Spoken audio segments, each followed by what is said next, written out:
Bago kami magpunta sa aming destinasyon para sa makipamuhay, kami ay nagkita-kita ng madaling araw sa Letran para mag-meeting, mag-check ng attendance, i-orient kami ng aming mga facilitator at para basbasan kami ni Father Rector. Kaming lahat ay excited ng makapunta at maranasan ang pakikipamuhay.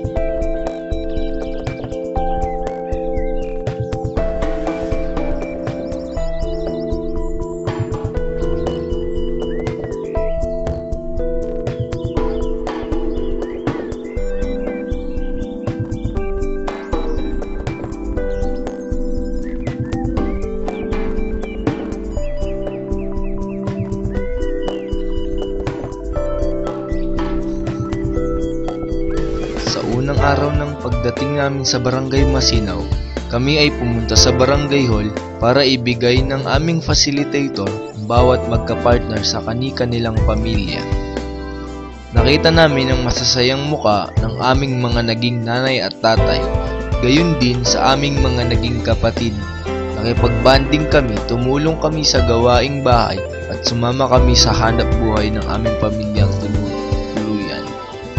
Kahit na ilang beses nang may makipamuhay sa Barangay Masinaw, pinaparamdam pa rin nila na welcome pa rin ang Letran Calamba para sa kanila.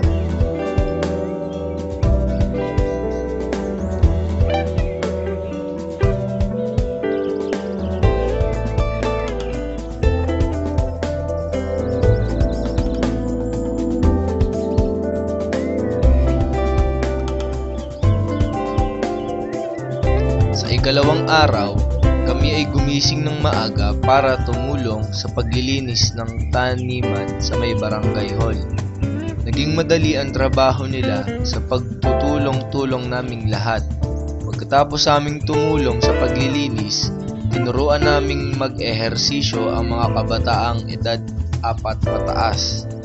Tinuruan din namin sila ng iba't ibang aralin na pwede nilang matutunan tulad ng math, spelling, pagdodrawing.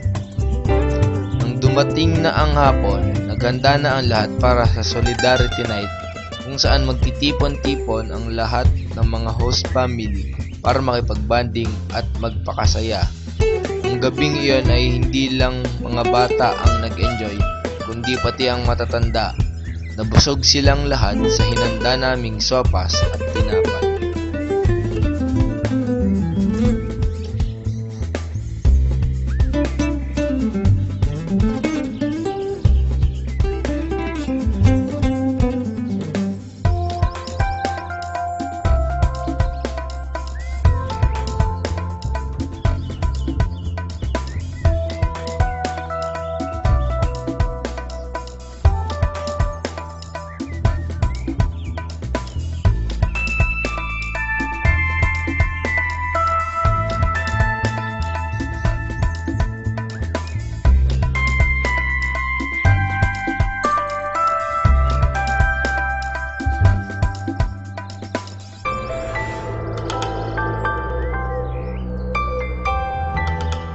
Ang huling araw ay ang araw ng pamamaalam. Nung umaga ay nagsimba kami kasama ang aming mga host families. Pagkatapos ay sa kanya-kanyang bahay para magpaalam at mag-iwan ng aming mga munting regalo para sa kanila. Nang dumating ang hapon, kailangan na kaming umalis sa Barangay Masinaw. Ang hapon na yon ang huling pagkakataon para makasama at magpaalam kaming mga estudyante sa aming tinuring na magulang at kapatid. Ang iba naming classmate ay naging malapit sa kanilang host parents kaya hindi maiiwasang maluha o malungkot. iba naman ay masaya dahil sa naging experience nila sa Barangay Masinaw.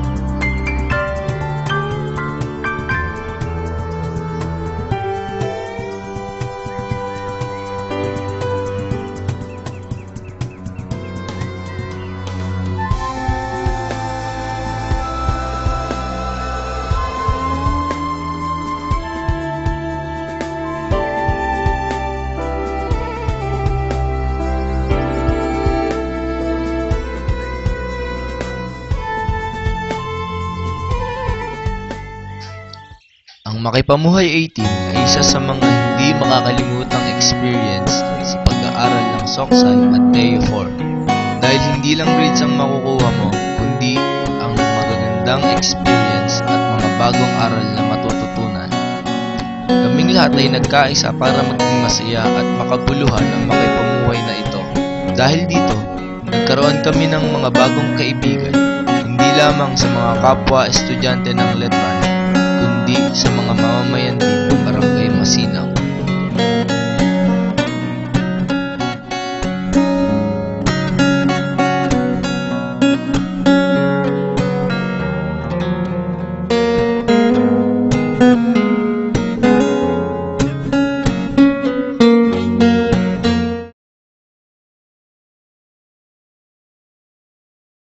Ako, si Marpa, si JB, si Ian. Ano po si Marpa? Ian. Ian, JB, tsaka si Justin. Ngayon, ano problema din sa Bongkong na walang tubig? Walang tubig. Bakit? Bakit mga kuya? Ngayon, talaga naman. Ito po ang tinatawag naming pagbuhay po ng bomba. Step 1. Dapat meron po kayong Tubig, konting tubig. tubig. Konti lang. Oh. Siyempre, para po mabuhay ang patay na poso, para po siya malaman na kailangan iligal. Konti lang. Oh, konti lang ho. Pakita natin. Oh, pakita po. Okay. Bomba. Bomba. Unti pa. Unti pa. Oo, pera. Oo, yan na. Alabas na! Siyempre, pagkakatapos po magbomba, kailangan po ibalik ang tubig na sinalin. Ngayon, ano problema? Sobra po. Sumobra yung dami ng tubig. So, sumobra yung dami. Ito ang miracle poso. Kasi po magparami ng tubig sa mundo. Kalokohan. Dapat meron kayo. Reserva lagi. Kailangan lagi reserva. Di ba sa buhay? Uy, yung buhay. Ito. Paano sabi mo?